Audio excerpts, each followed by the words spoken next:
તો ગુજરાતમાં 64 વર્ષે કોંગ્રેસનું રાષ્ટ્રીય અધિવેશન મળી રહ્યું છે। અમદાવાદમાં 2 દિવસીય કોંગ્રેસનું રાષ્ટ્રીય અધિવેશન જે ગુજરાતમાં યોજાશે એટલે કે અમદાવાદમાં યોજાશે।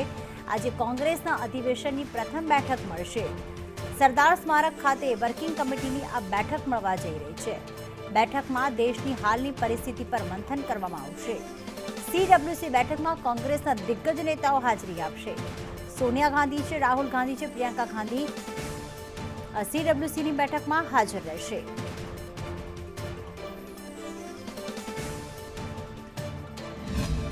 ગુજરાત સહિત દેશભરમાં કોંગ્રેસને વધુ એક્ટિવ કરવા માટે આજથી અમદાવાદમાં 2 દિવસીય રાષ્ટ્રીય અધિવેશન મળી રહ્યું છે, જેના ભાગરૂપે કોંગ્રેસના સિનિયર નેતાઓ અમદાવાદ પહોંચ્યા છે। આપણી સાથે અનંત પટેલ ધારાસભ્ય છે। અનંતભાઈ, આજથી કોંગ્રેસનું મંથન ગુજરાતમાં થઈ રહ્યું છે, ખાસ તો કોંગ્રેસને બેઠી કરવા માટે આપ કેવી રીતે જોઈ રહ્યા છો આ બેઠકને? આ બેઠક ગુજરાતના નહીં પરંતુ સમગ્ર દેશના રાજકારણમાં ખૂબ મહત્વની બેઠક છે। આજે આખા ભારતના તમામ નેતાઓ, કોંગ્રેસના અગ્રણીઓ અહીં આવીને ચિંતન પણ કરશે, સંકલ્પ પણ કરશે અને હવે પછીની ગુજરાતની રણનીતિ પણ આજની બેઠકથી જ નક્કી થશે।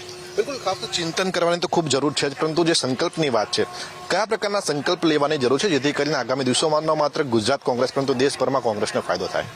સંકલ્પ ખેડૂતો માટેનો સંકલ્પ છે કે એમને સસ્તું બિયારણ મળે, સારું બિયારણ મળે, ખાતર મળે અને મેક્સિમમ એમના જે પ્રાઇસ છે તેમને મળે। વિદ્યાર્થીઓ માટે જે ખાનગી શાળાઓ જોરમાં ચાલી રહી છે અને સરકારી શાળાઓ બંધ રહી છે, વિદ્યાર્થીઓ માટેનો સંકલ્પ જરૂરી છે। સભ્ય અનંત પટેલ, જેમનું સ્પષ્ટ માનવું છે કે આજની આ જે બેઠક છે તે ખૂબ જ મહત્વની છે અને આ બેઠકમાં ચિંતન થવાનું છે એવા મુદ્દાઓ પર કે જે દેશની જનતા માટે ખૂબ જ જરૂરી છે। કેમેરા પર્સન સંદીપ રાઠોડ સાથે પ્રતિક જાદવ, સંદેશ ન્યૂઝ, અમદાવાદ।